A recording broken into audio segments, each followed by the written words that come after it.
Bom dia a todos. Hoje eu quero fazer uma revisão, porque semana que vem nós temos a nossa prova. Lembrando vocês que a prova vai começar às 8 da manhã e ela vai até 9h30. Isso, não é? 9h30.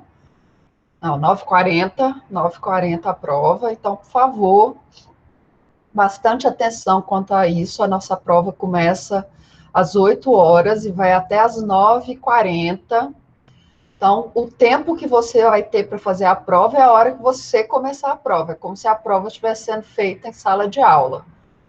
Então, cuidado com relação a isso. Comece a prova cedo, ok? Com relação ao outro exercício, ele vai ficar disponível a partir do meio-dia, ok? Aquele trabalhinho vale, aquele trabalhinho sobre cooperação jurídica. Também vale, que era copiar. Nós fizemos um trabalho com algumas questões, vocês copiaram os artigos, não foi? Aquilo também vale nota extra. E eu vou somar tudo para a nota do bimestre. E hoje, até meio-dia, vai estar disponível para vocês aquele outro exercício avaliativo valendo 2 pontos da disciplina. Ok? Então, por favor, não deixem de fazê-lo, tá bom? Ele vale 2 pontos na disciplina. Aqui o link da reunião, vocês mandarem aí para o pessoal, quem tiver como mandar. Tá bom? E vamos lá, então, vamos falar um pouquinho da nossa disciplina. Então, o direito internacional privado é o ramo do direito internacional, nós falamos isso desde o primeiro dia de aula, é o ramo do direito internacional que vai tratar daquelas relações que têm conexão com o exterior, não é? Tem conexão internacional. Então, todas aquelas relações que têm conexão internacional no ramo privado vão ser matérias tratadas aqui pelo direito internacional privado. Vocês estão conseguindo ver a apresentação?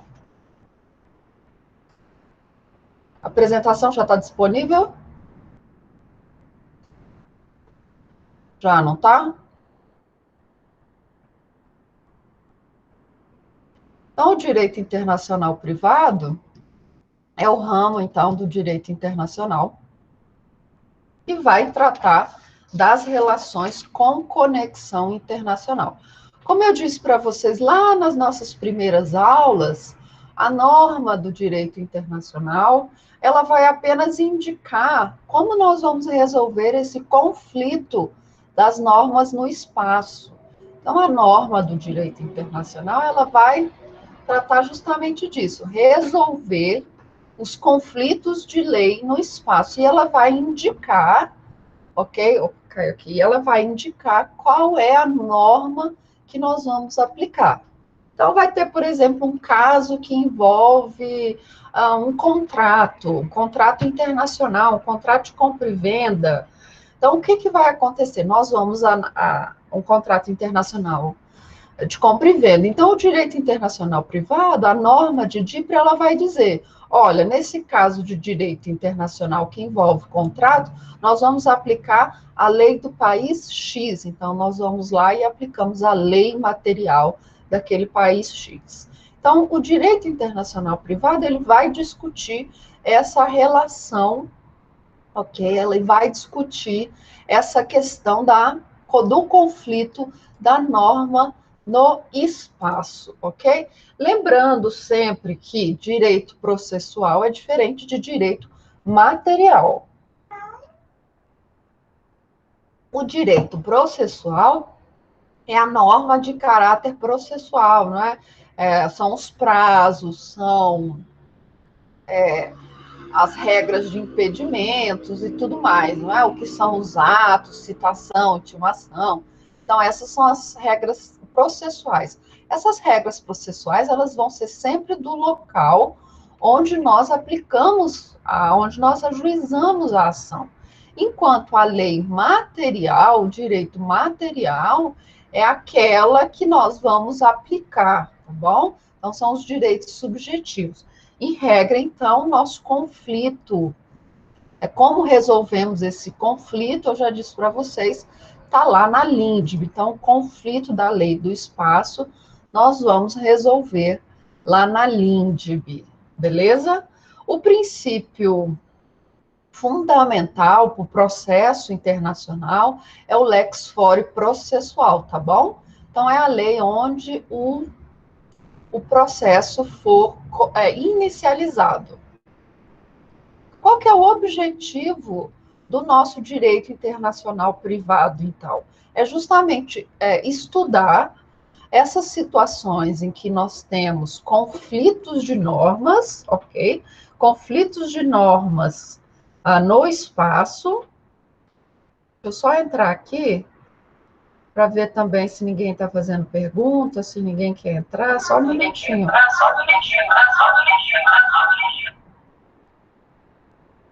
Pronto. Agora fica mais fácil. Então, qual é o objetivo da nossa disciplina? Se eu estiver falando muito rápido, tá bom? Vocês me avisem. O objetivo da nossa disciplina é justamente estudar essas relações, esses conflitos de normas e como resolver esse conflito de normas no espaço, ok? Então, o objetivo do nosso estudo é essas relações que têm conexão, essas relações privadas, que têm relação internacional, que têm conexão internacional, e as leis que vão reger a resolução desses conflitos, ok? Quais são as nossas fontes? Aqui eu tratei todas as fontes. A mais importante, a principal fonte é a lei, e é a lei nacional, ok? Aqui no Brasil, eu já disse para vocês que a nossa principal fonte, a norma que vai distinguir, que vai resolver esse conflito no espaço, é a LINDB, ok? E a LINDB vai trazer aquilo que nós chamamos de elementos de conexão. Então, a LINDB é a nossa principal fonte, tá? Lembrando, então, que a principal fonte do direito internacional é a LINDB, porque o direito internacional é uma norma basicamente nacional, isso cai em prova desse jeito, né? A LINDB, a fonte, o direito internacional privado é basicamente um direito nacional, realmente é isso, é um direito internacional, por quê? O que nós queremos? Nós vamos resolver os conflitos internacionais com base em uma lei nacional. Então, a LINDB é a nossa lei nacional, que é a Lei de Introdução às Normas de Direito Brasileiro. Eu até brinquei com vocês que lá na minha época de faculdade, nós dizíamos que era a Lei de Introdução ao Código Civil, não é? Mas ela não introduz só o Código Civil. Ela faz uma referência a todas as normas, é a forma como nós estudamos, interpretamos as normas de direito brasileiro. Então, a LINDB é, para o Brasil, a principal fonte de direito internacional privado. Porque é lá na LINDB que eu vou ver como o legislador quer que eu resolva os conflitos que têm conexão internacional. E eu vou resolver esses conflitos como? Com base nos elementos de conexão. Eu não falei que o direito internacional privado ele tem como objetivo regular e resolver os conflitos, as relações jurídicas com conexão internacional. Então, eu preciso pegar essa conexão internacional, ok? E lá nos meus elementos de conexão da LINDB e ver como a LINDB resolve aquele conflito, ok? O primeiro e o mais importante elemento de conexão é o direito, é o domicílio. Como eu disse para vocês, hoje eu já acordei com a garganta seca. Parou de chover, não sei se vocês repararam, parou de chover, então agora vai começar a seca. Então, o domicílio é o estatuto pessoal. Então, anotem aí, o domicílio ele é o estatuto pessoal. Ele é o mais importante elemento de conexão, tá bom? E ele vai reger aquelas matérias que envolvam direito de personalidade, Então, lembrando, os direitos de personalidade, então, eles são regidos pelo domicílio, o direito ao nome, ok? O direito de família. Então, personalidade, nome, direito de família vão ser regidos pelo elemento de conexão do domicílio, tá?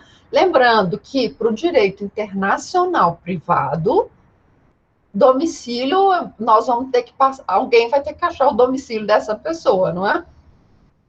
Então, eu falei para vocês que nós temos aquelas regrinhas de direito internacional para descobrir como que é o domicílio da pessoa. Vocês lembram, não é? Onde ele fica mais tempo, onde é a sua residência habitual, não é? Vocês lembram disso que eu falei para vocês das 4 hipóteses?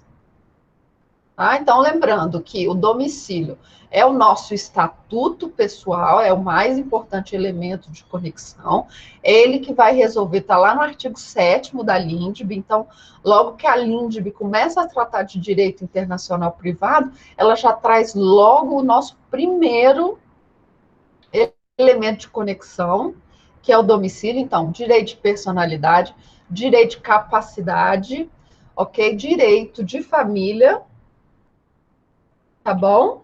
Então, personalidade, capacidade, nome e direito de família são regidos, então, pelo estatuto pessoal, que é o nosso domicílio.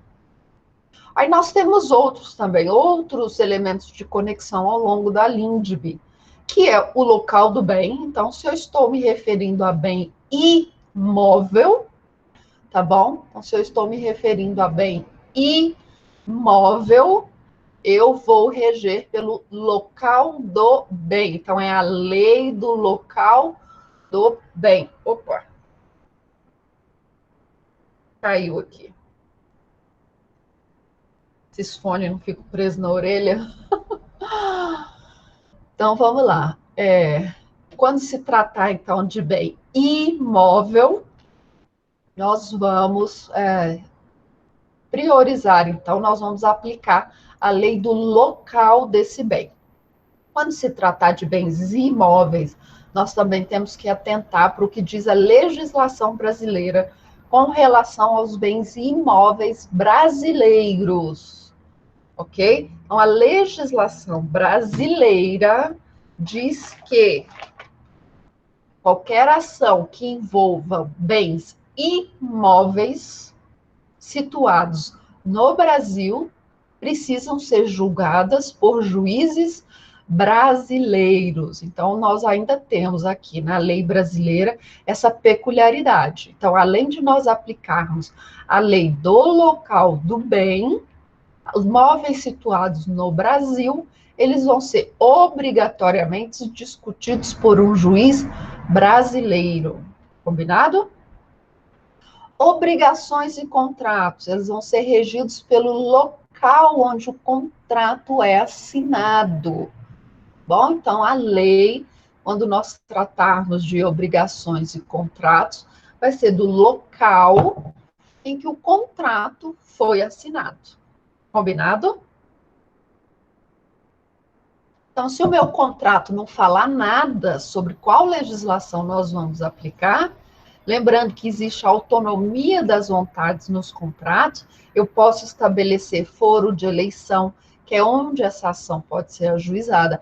Eu posso escolher também a legislação que vai ser aplicada a esses contratos, beleza? Então, assim, se não falar nada do contrato, nós vamos aplicar exatamente o local, a lei do local onde o contrato foi assinado, beleza? Nós temos também o elemento de conexão da nacionalidade. Esse elemento ele tem caído muito em desuso. Há pouquíssimos países ainda usam, a Alemanha é um deles, que vai tratar da nacionalidade da pessoa para distinguir algumas questões que envolvam personalidade, capacidade, tá bom?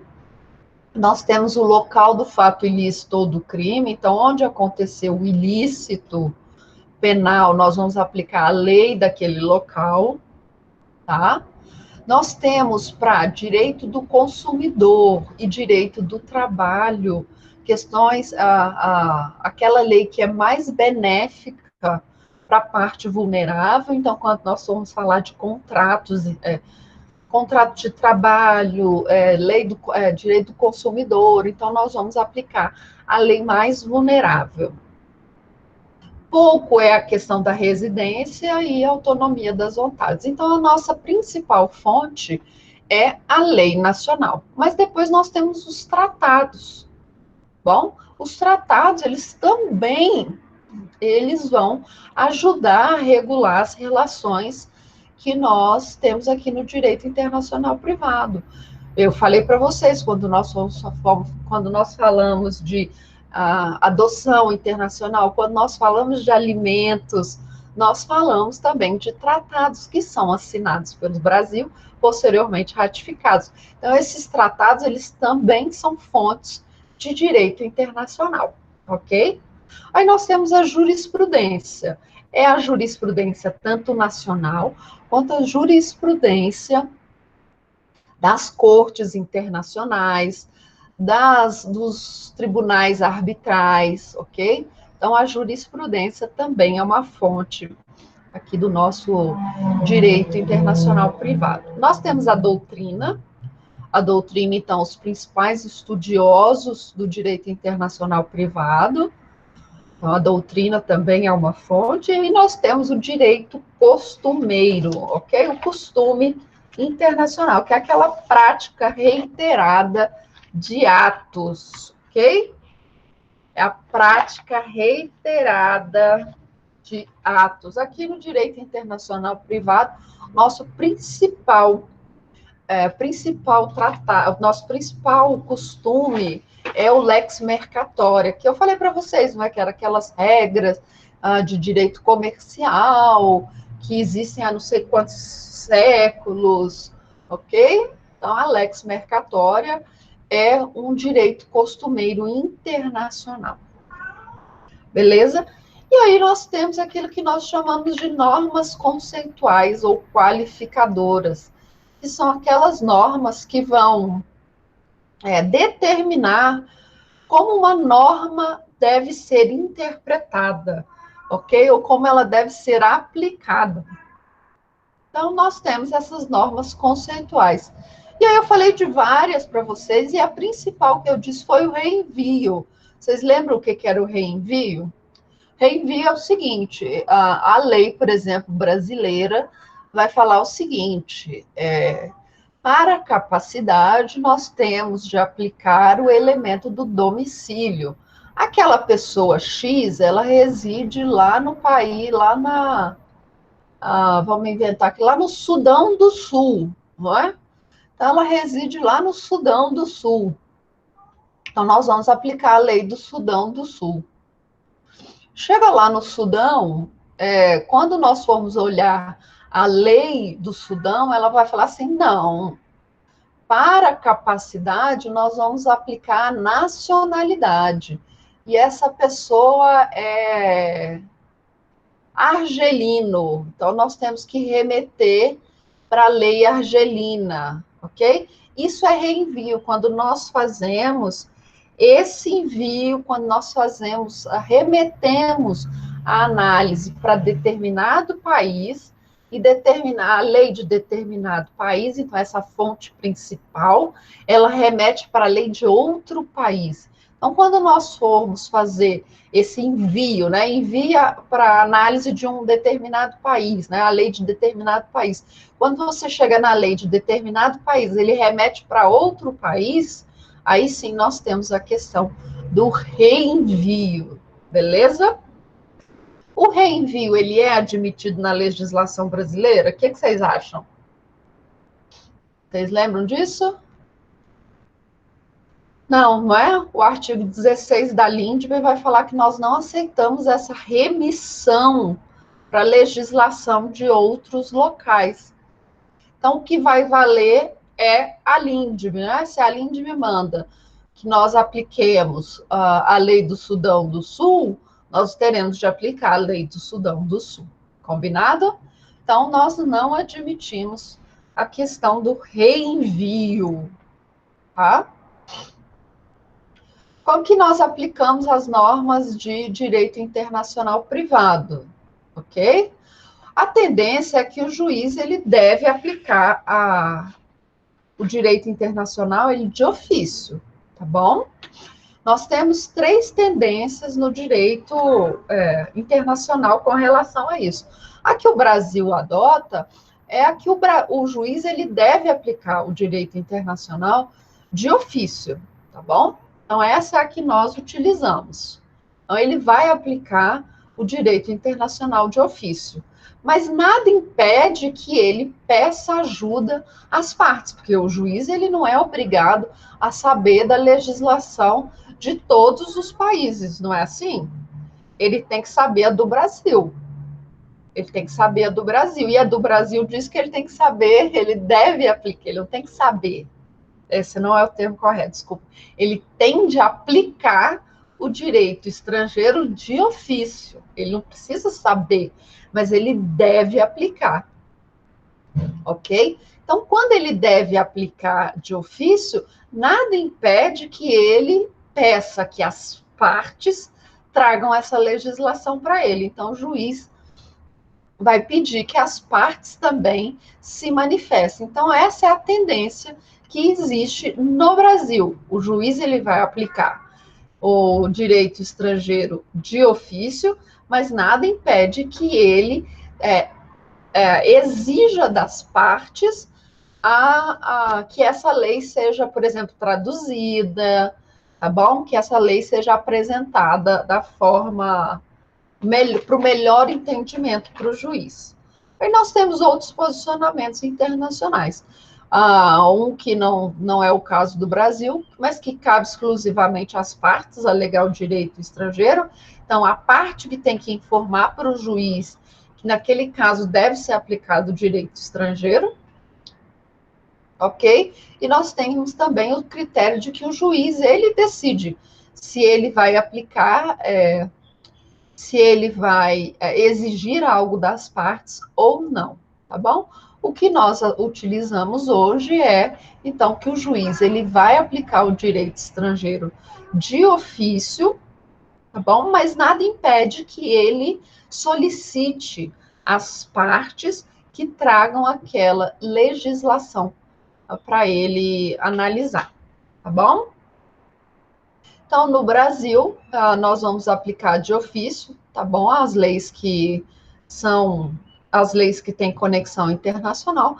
A exceção é para os contratos, tá bom? Aqueles contratos que se basearam em autonomias de vontade, tiveram eleição de foro. Então, nesse caso, o juiz ele vai aplicar a lei que foi escolhida pelas partes, ok? Ele não vai aplicar a lei que está prevista na LINDB, mas ele vai aplicar a lei que as partes escolheram, tá? Então, essa é a nossa exceção para aplicação de ofício pelo juiz. O juiz, ele vai aplicar, então, de ofício aquela norma que está prevista na LINDB.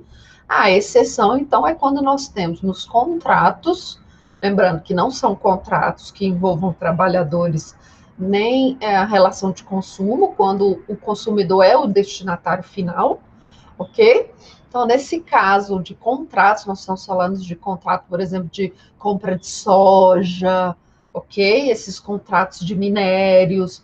Então, nesse caso, vai valer a autonomia da vontade. Então, o juiz ele vai aplicar a norma que foi informada pelas partes. Aí nós entramos no campo da cooperação jurídica internacional, que foi aquele tanto de trabalho que nós fizemos juntos, não foi? O que diz a cooperação jurídica internacional? Que os estados eles vão se ajudar em matéria jurídica, eles vão se ajudar com relação aos processos. E nós temos 3 formas de cooperação jurídica internacional. A primeira é a clássica, que é a homologação de sentença estrangeira.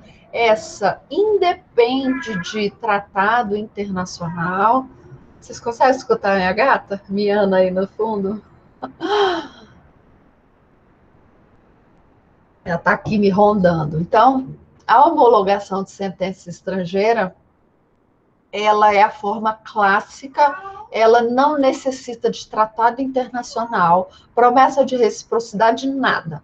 Basta eu trazer uma sentença estrangeira que observa todos aqueles requisitos, ok? Não importa qual seja o país, pode ser um país recém-criado, mas ele foi proferido por um juiz competente, tá bom? O conteúdo não fere a ordem pública, não é coisa julgada, foi observado o devido processo penal, processo legal, principalmente com relação à citação das partes ou a decretação da revelia, aquela sentença ela está traduzida e juramentada, então todos aqueles requisitos estão presentes, o Brasil vai homologar aquela sentença estrangeira, ok? Então, a sentença estrangeira, ela independe de qualquer tratado internacional ou promessa de reciprocidade, porque ela é a forma clássica de cooperação jurídica internacional, tá bom? E ela tem os requisitos, então. Ela deve ser proferida por um juiz competente. Ele é competente onde? Ele é competente dentro da legislação daquele país. Digamos que eu queira traduzir eu quero homologar uma sentença estrangeira que foi proferida, digamos que no Quênia. E lá na legislação queniana, olha, eu estou supondo, tá bom? Eu não sei, mas digamos que lá na legislação queniana, os líderes tribais lá do Masai Mara, eles têm a competência para julgar determinados casos. Ok? Então, lá na legislação queniana, diz que para determinados casos, o líder tribal ele vai atuar como um juiz, ele tem competência. Então, se eu trouxer uma sentença que foi proferida por aquele líder tribal dentro da competência dele, ela não fere a ordem pública, não fere a coisa julgada, foi observado o devido processo legal, o Brasil não tem motivo para não homologar aquela sentença estrangeira, ok? Então, quando ela é proferida por um juiz competente, isso significa que esse juiz ele é competente perante a legislação do país que proferiu a sentença, ok? Então, lembrando, não pode ferir a ordem pública, que inclui ordem pública, bons costumes, tá bom?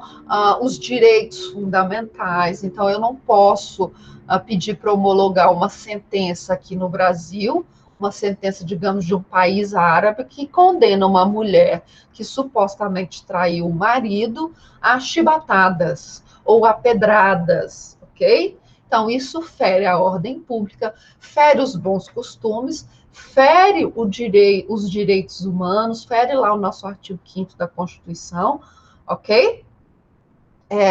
Então, o conteúdo ele não pode ferir essas matérias que são sensíveis ao direito brasileiro, ok?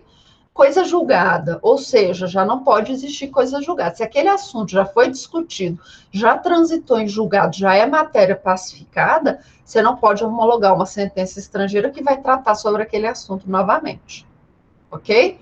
Observar o devido processo legal.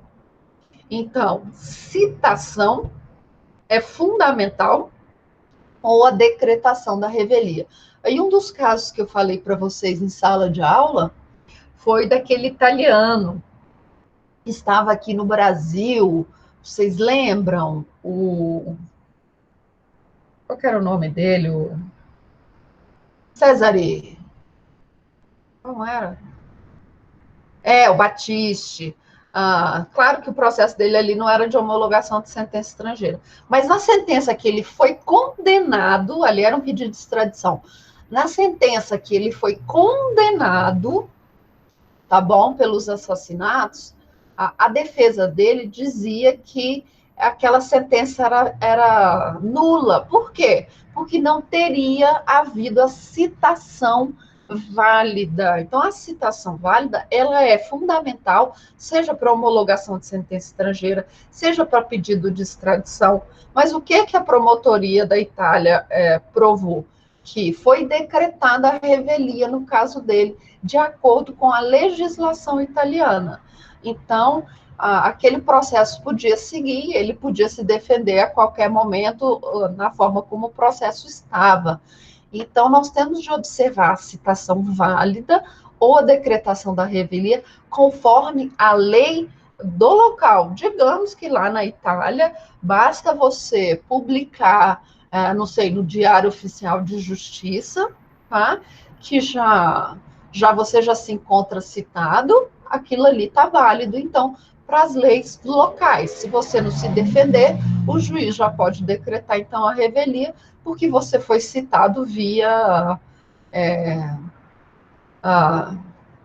lá o Diário Oficial de Justiça, tá bom? Então, se para legislação isso já basta para decretação de revelia, o Brasil não tem que discutir isso, ele só tem de observar se as partes foram devidamente citadas de acordo com a legislação local, ok? Outra situação, quando essa sentença for homologada, ela tem que produzir os mesmos efeitos jurídicos de qualquer sentença nacional, ou seja, ela tem que ser uma sentença declaratória, condenatória, não é assim? Mandamental ou constitutiva. Então, ela tem que produzir os mesmos efeitos. Ou ela vai declarar algo, constituir algo, ou ela vai condenar alguém a alguma coisa, ou ela vai ter de caráter mandamental. Outros requisitos é que ela venha traduzida e juramentada. Combinado? Quem é competente para a homologação de sentença estrangeira? O STJ. Isso aí vocês já sabem de cor e salteado, não é? Vocês até copiaram lá os artigos do regimento interno. Então, o STJ é o responsável pela homologação de sentença estrangeira, ok?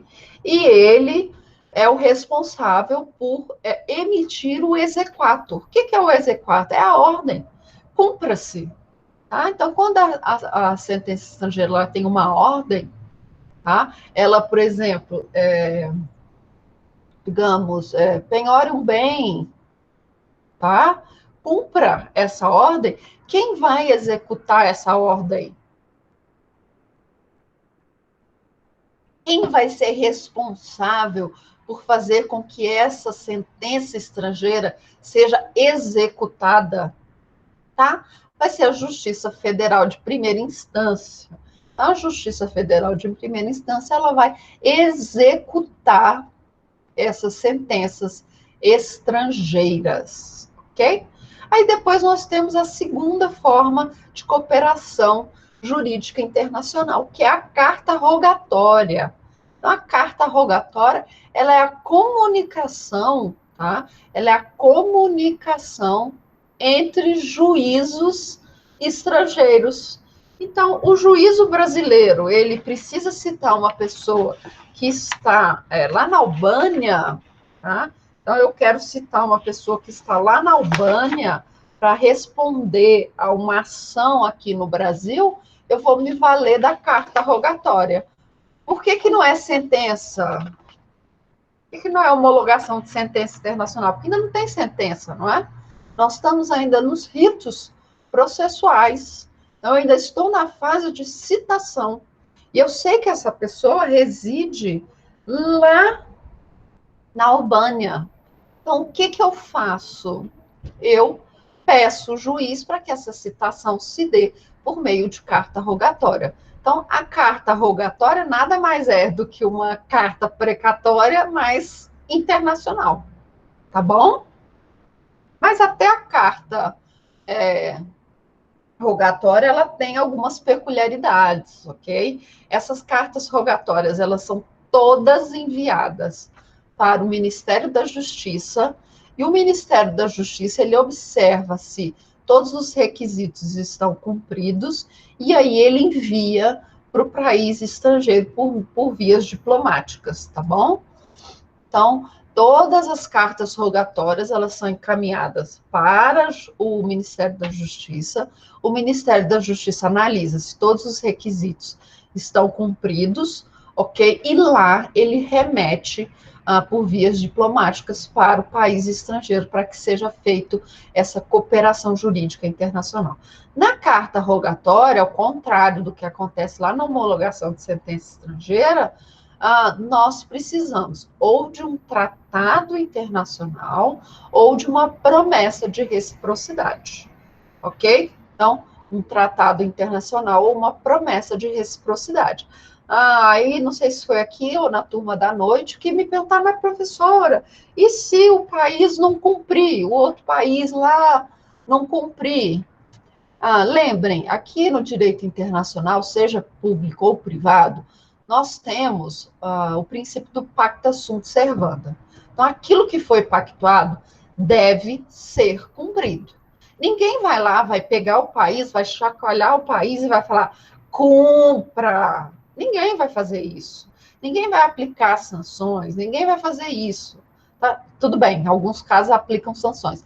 Mas aqui nós temos esse princípio. Então, se você pactuou, você vai cumprir. Se você não cumprir, você vai ficar mal visto no cenário internacional. Tá? Significa que você não honra com a sua palavra. Tá? Então, se você fez um tratado dizendo que você ia auxiliar em matéria jurídica, em cooperação jurídica internacional, outro país, por meio de cartas rogatórias, você precisa cumprir. Se você não cumprir, os outros estados, eles vão ficar sabendo. Imagine, isso aqui é um grupinho de 198 países, tá? Esse grupinho fofoca entre si. E esse grupinho vai falar, olha, país tal não está cumprindo os acordos firmados em matéria de cooperação jurídica internacional. Então, cuidado. Quando ele precisar de você, cuidado, tá bom? Nós precisamos, de alguma forma, que ele veja que ele precisa cumprir aquelas normas. Então, se ele precisar de mim e ele não cumprir quando eu preciso dele, eu também não vou ajudá-lo quando ele precisar de mim.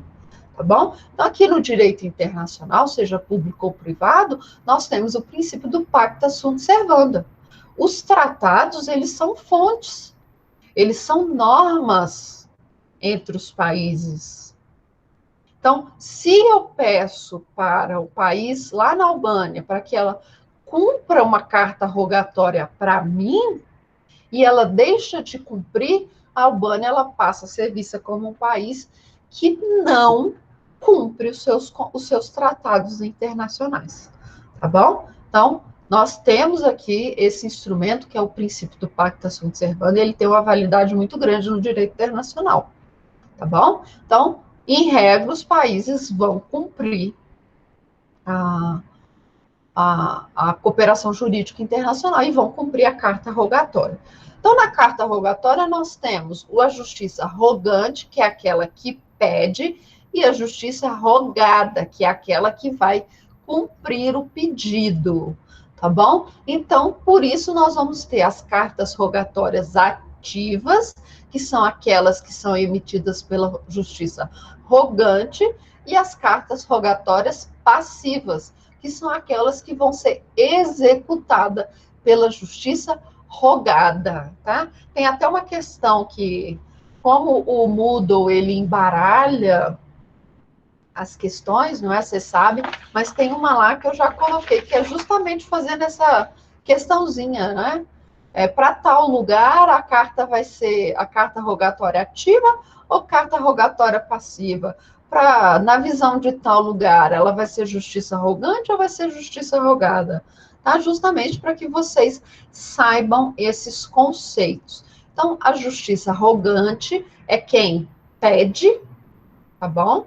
É quem emite a carta rogatória, e a justiça rogada é quem vai executar a carta rogatória. Carta rogatória ativa, então, é a carta rogatória emitida pela justiça rogante, e a carta rogatória passiva é aquela que é executada pela justiça rogada, tá bom?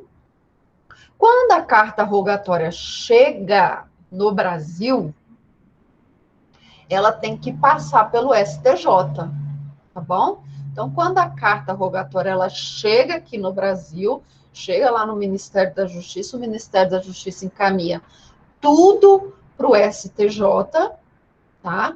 Aí o STJ vai analisar aquela carta rogatória. Ele vai ver se aquela carta rogatória não fere matérias sensíveis para o direito brasileiro. Então, vai passar lá no Ministério da... Desculpa, lá no STJ. Então, os ministros lá do STJ, eles vão analisar aquela carta rogatória e vão expedir o exequatur, ou seja, cumpra-se.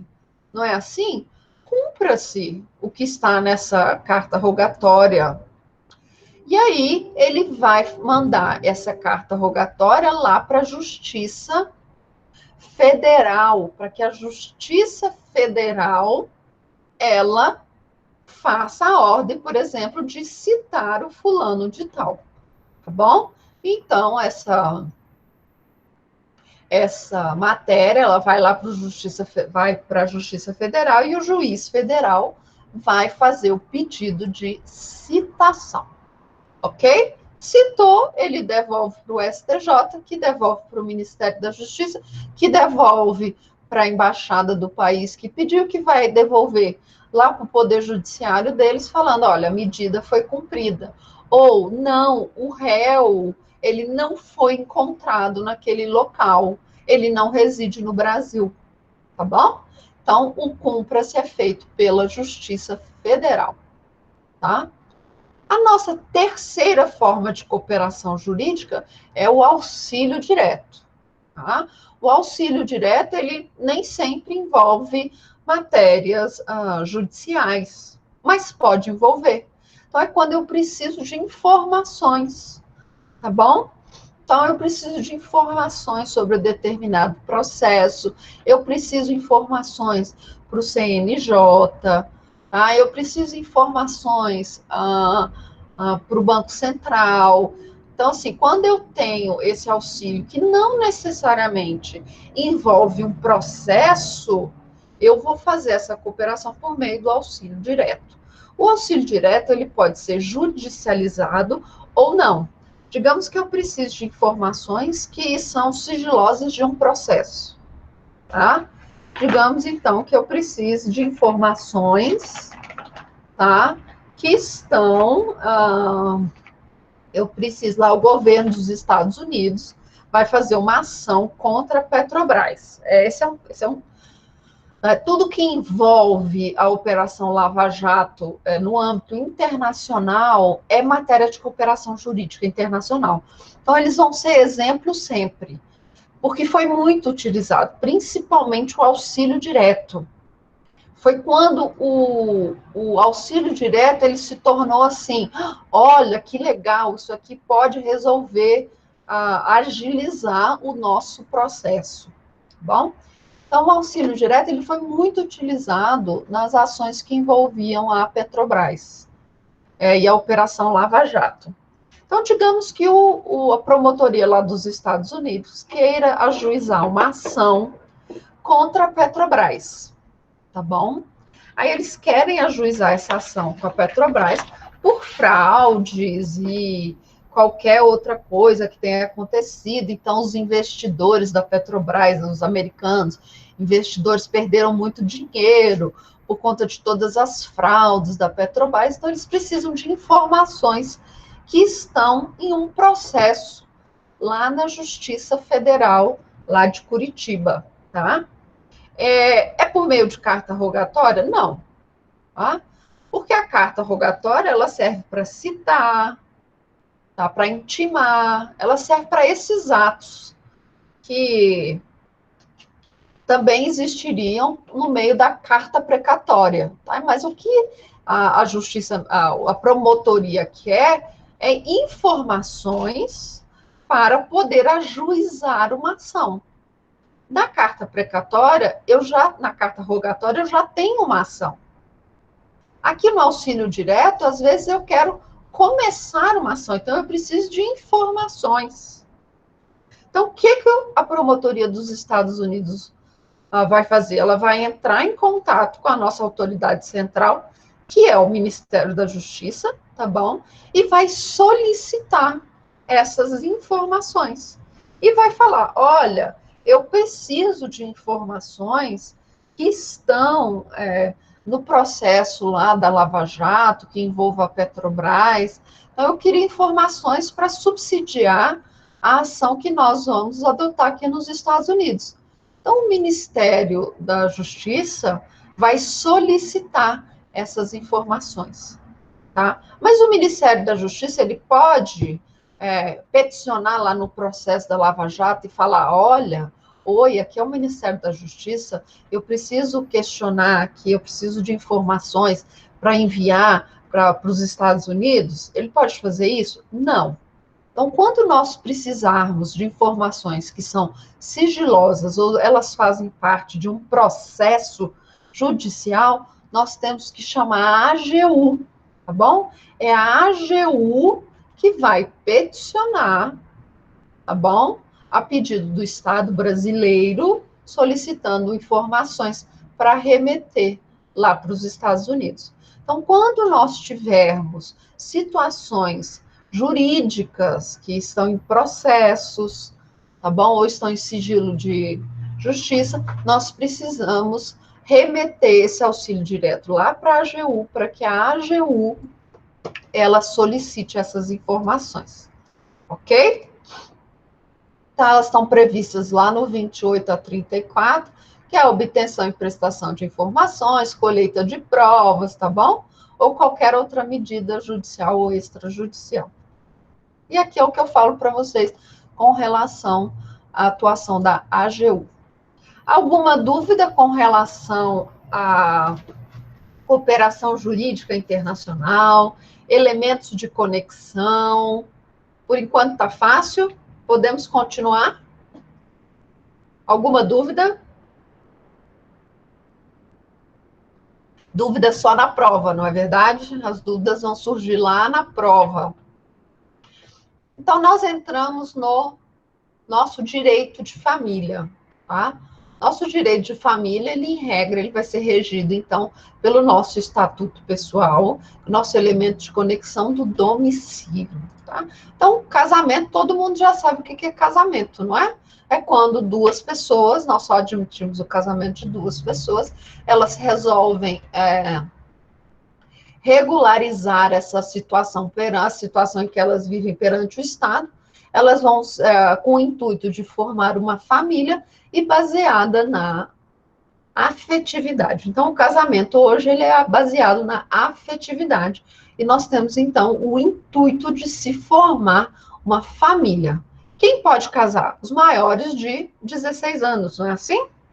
Então, a capacidade para casar, ela vai ser regida pela lei do local onde a pessoa vai casar. Então, se eu quero casar aqui no Brasil, eu preciso ser maior de 16 anos, tá bom?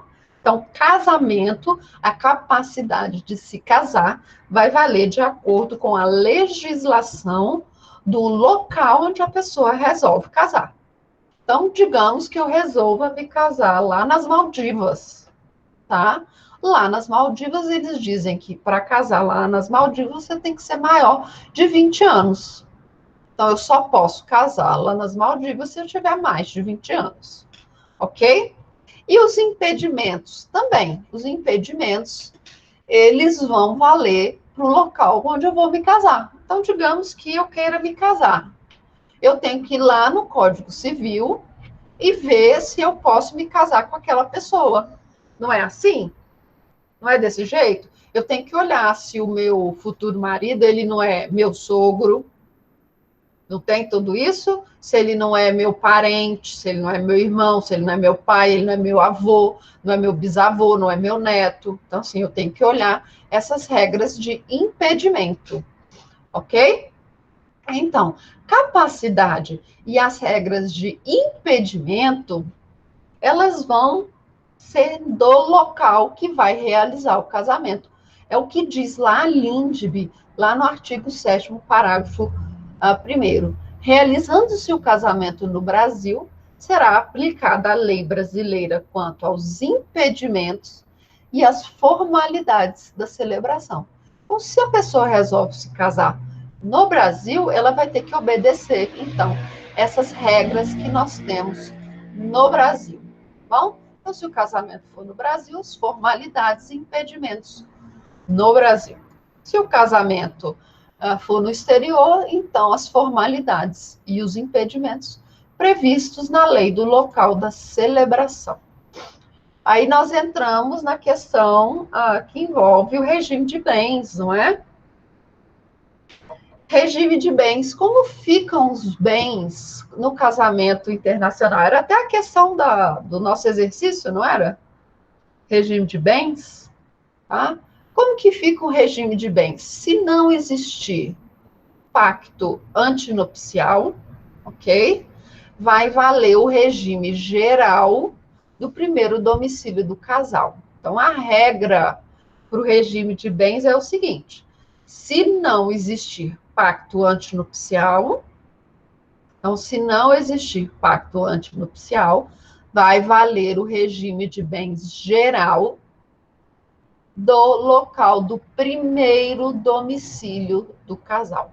Qual que é o regime geral ou supletivo? Também chamamos de supletivo aqui do Brasil. É o regime de comunhão parcial de bens. Então, casou no Brasil, não fez pacto antinupcial, vai valer o regime geral ou supletivo, que é a comunhão parcial de bens. Então, casei no Brasil, não fiz pacto antinupcial, mas vou mudar para outro país em que o regime geral de bens é o regime da comunhão universal, tá? Só um minutinho. Mãe, não é nada para coco, por favor. Ok? Então, o regime, digamos que eu mude para um lugar que o regime geral ou supletivo seja o regime da comunhão universal de bens. Então, para esse casamento, vai valer o regime da comunhão universal de bens. Combinado? É o que está lá no artigo 7º, parágrafo 4º da Lindbe.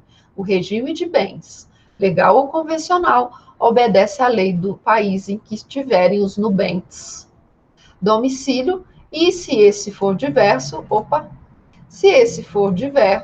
o do primeiro domicílio conjugal. Significa que, se eu tenho como primeiro domicílio conjugal o Brasil, vai valer o meu regime legal ou supletivo do Brasil.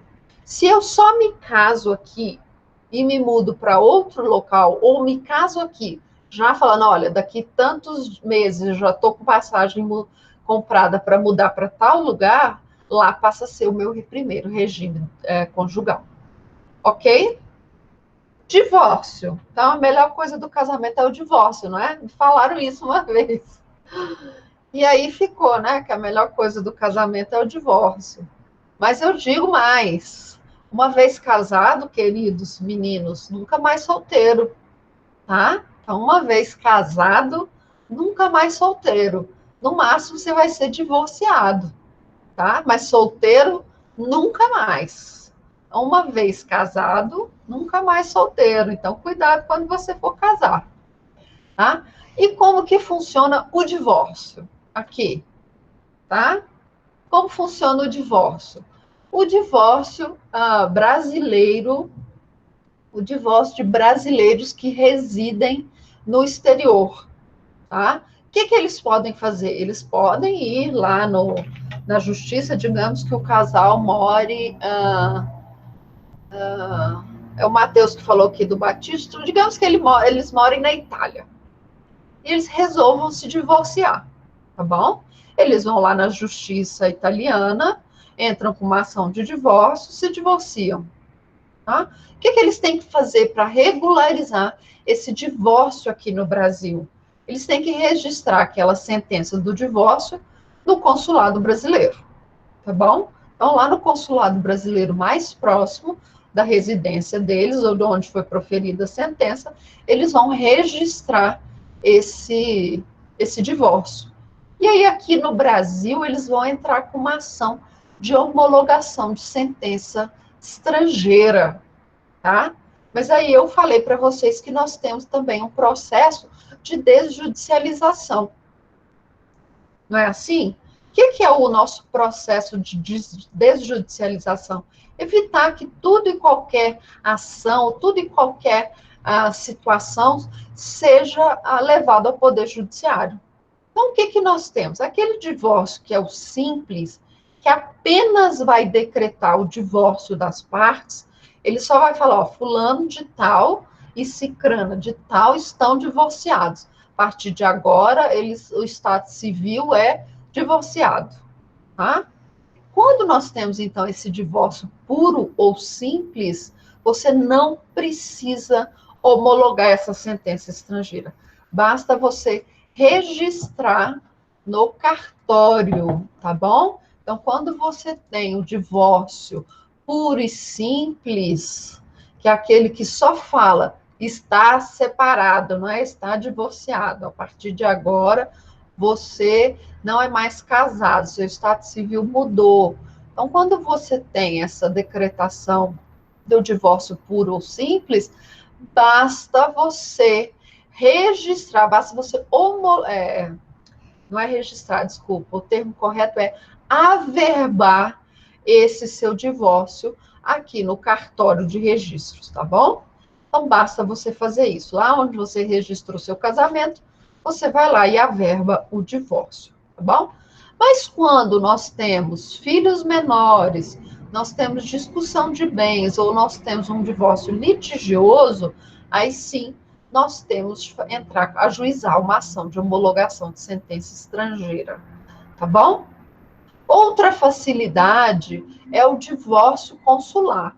Nós temos o casamento consular, nós também temos o divórcio consular. Tá? O divórcio consular, ele também foi uma forma de simplificar as ações. Nós não podemos fazer o divórcio extrajudicial, que é aquele divórcio que nós fazemos no cartório. Então, nós também podemos fazer o divórcio lá no consulado, porque o consulado ele vai agir como um cartório brasileiro no exterior. Eu comentei isso com a minha turma de família, e é importante comentar aqui com vocês também. Nós já temos cartórios no estado de Goiás, tá bom? Que estão fazendo divórcio extrajudicial, mesmo para casais com filhos menores ou incapazes, tá bom? Então, nós temos no Goiás, ok? Todos os cartórios do Goiás estão autorizados a decretar, fazer a ação, fazer o divórcio, tá bom? Mesmo com a existência de filhos menores ou incapazes. Mas isso ainda não vale para o divórcio consular, porque isso precisa ser regulamentado por uma norma nacional, uma norma federal. A dos cartórios de Goiás foi por uma decisão da Associação de Cartórios lá de Goiás, tá bom? Então, eles decidiram que, já que o intuito é desburocratizar, então você pode decretar o divórcio, mesmo com filhos menores, por meio de divórcio extrajudicial, ok? Mas aqui não vamos falar disso, né? Porque nós não admitimos, no divórcio consular, nós não admitimos isso ainda. Então, quais são os requisitos para o divórcio consular? Que os cônjuges sejam brasileiros, nato ou naturalizado, que eles não tenham filhos menores ou incapazes, que o casamento tenha sido realizado no Brasil, ou, se não foi realizado no Brasil, ele pelo menos foi registrado no Brasil, tá bom?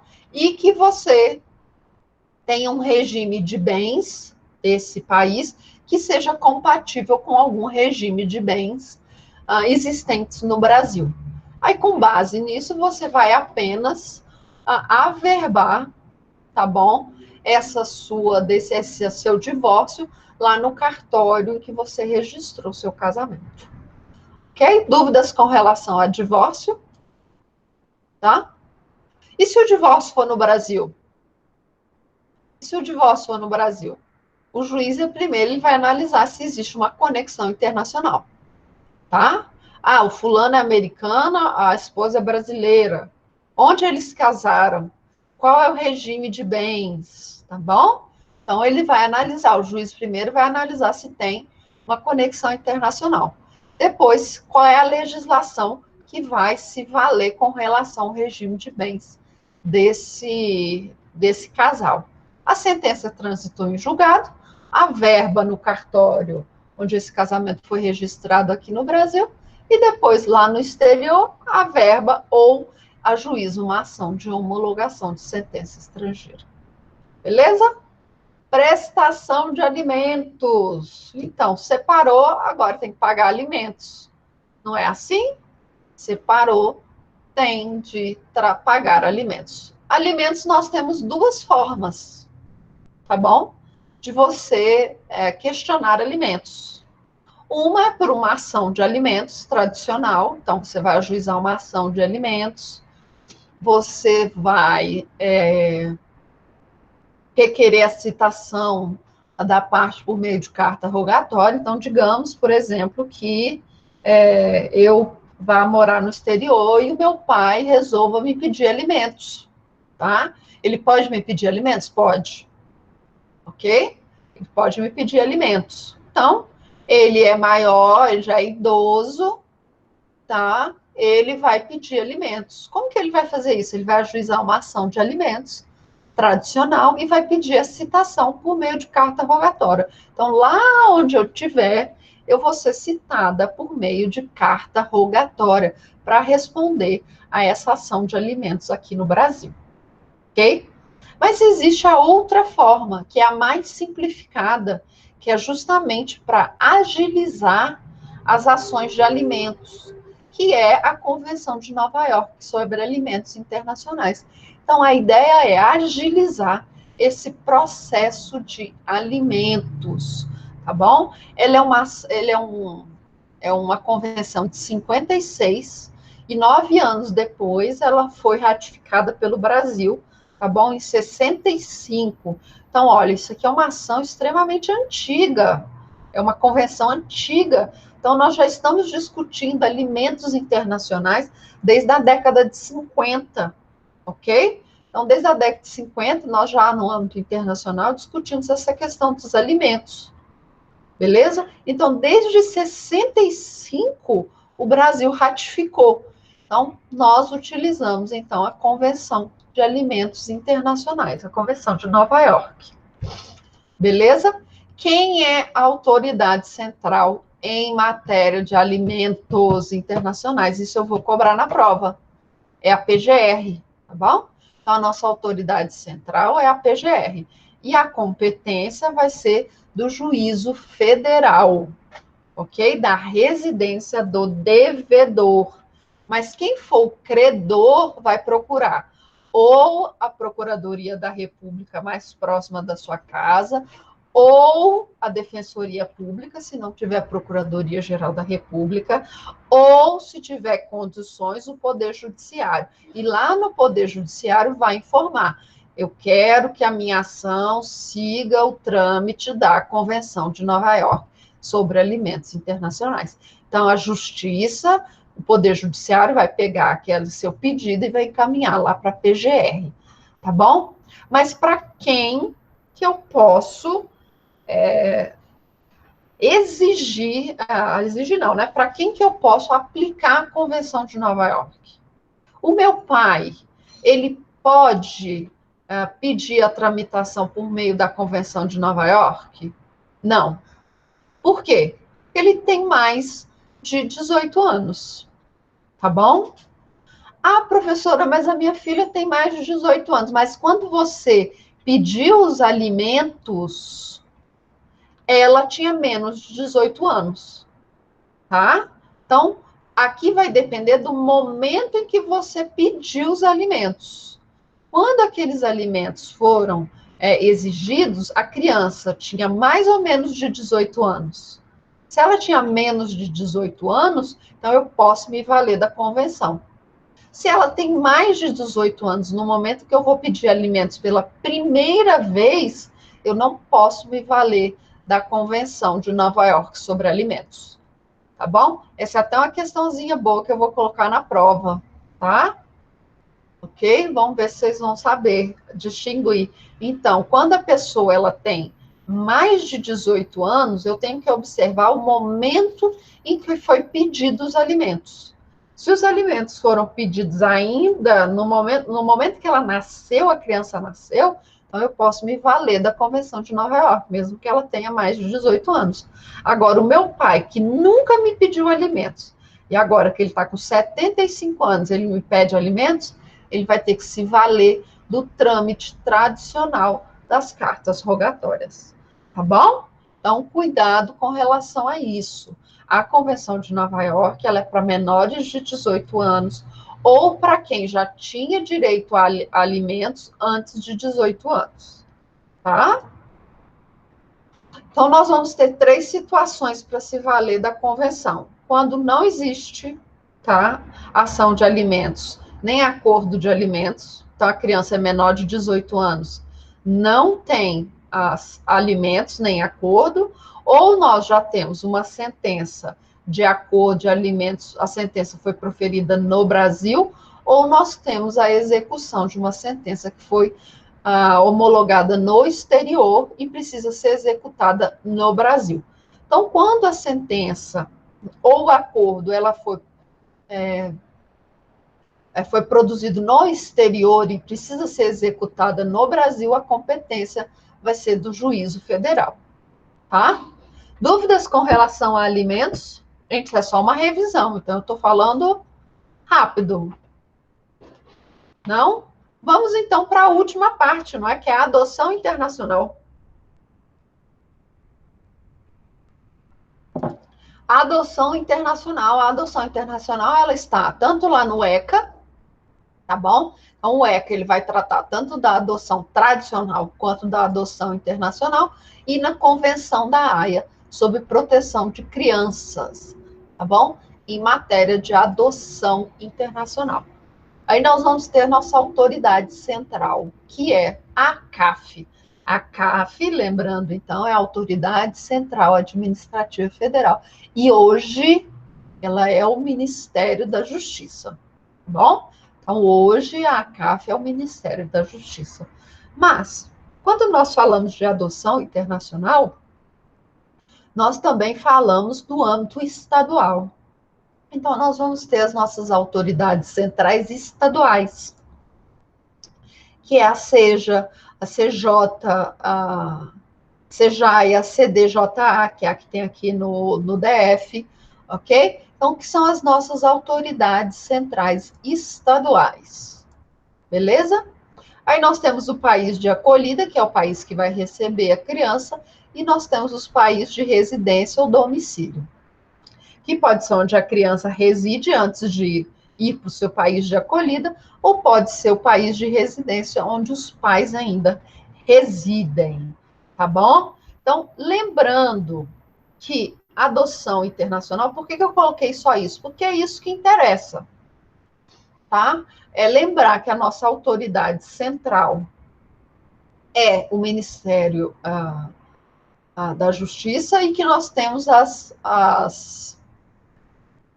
autoridades estaduais que vão também cuidar dessa adoção. Outra situação que nós precisamos lembrar da adoção é que a adoção ela vai envolver a vara da infância, onde os pais vão discutir e vão se habilitar, tá bom, para essa adoção. E uma questão importante que eu trouxe para vocês quando eu falei de adoção, que é com relação à nacionalidade da criança adotada, tá? Cuidado com isso, tem até uma menina do 9º, 8º, que está fazendo um TCC, que foi até sugestão minha, sobre essa questão da nacionalidade da criança adotada, tá? A criança estrangeira que é adotada por casais brasileiros, ela vai ser brasileira naturalizada, ok? Então, a criança adotada no estrangeiro por brasileiros, ela vai ser naturalizada brasileira. Quem faz o processo de naturalização é o Ministério da Justiça. Ok? Dúvidas, galera, com relação à nossa disciplina, o que vai cair na prova? É pouquinho conteúdo, não é? É pouquinho conteúdo, então tá tranquilo. Vocês vão se dar bem na prova. Lembrando que a nossa prova vai ser às 8 horas, ok? Às 8 horas, segunda-feira que vem, pelo Moodle. Então, de 8 às 9h40, você vai ter o tempo que você começar a prova. Se você começar a prova 9 horas, você vai ter 40 minutos para fazer a prova. Se você chegar às 8, você vai ter mais tempo. É essa aqui que você quer, Tati? A Tati pediu para voltar aqui no slide sobre casamento, tá? Esse é o slide sobre casamento, tá bom? Então, hoje até meio-dia eu coloco lá para vocês o segundo exercício avaliativo combinado para vocês responderem. Vocês vão ter 48 horas para responder, naquele mesmo esquema do trabalho que eu passei antes. Beleza? Então, pessoal, boa semana para vocês. Estudem. Pode parecer que é pouca matéria, mas não é. É muita coisa. Estudem. A prova é às 8 horas, ok? E você já faz a prova, você já sabe a sua nota, tá? Vão ser, então, lembrem-se, vão ser 12 questões. Cada questão vale meio ponto. Combinado? Então, são 12 questões, cada questão vale meio ponto. Quando você terminar, você já sabe quanto você tirou. Hoje eu também vou responder, já colocar a sua nota no exercício avaliativo. Então, quando você terminar a sua prova, você já sabe mais ou menos a sua nota do bimestre. Combinado? Então, um beijo para todos. Boa prova, tá? Eu vou estar online na hora da prova, mas eu não vou responder questões, tá? É para caso tenha algum problema, alguma questão que esteja faltando. Não tá, porque eu já olhei, né? Eu já olhei todas as questões, mas se às vezes dá algum problema no sistema, igual aconteceu com o pessoal da noite, que teve problema para acessar o exercício. Então, para qualquer problema que tiver, eu vou estar online, ok? Não para responder as questões. Beleza? Então, pessoal, um beijo e boa semana para vocês. Fiquem em casa. Tchau, tchau.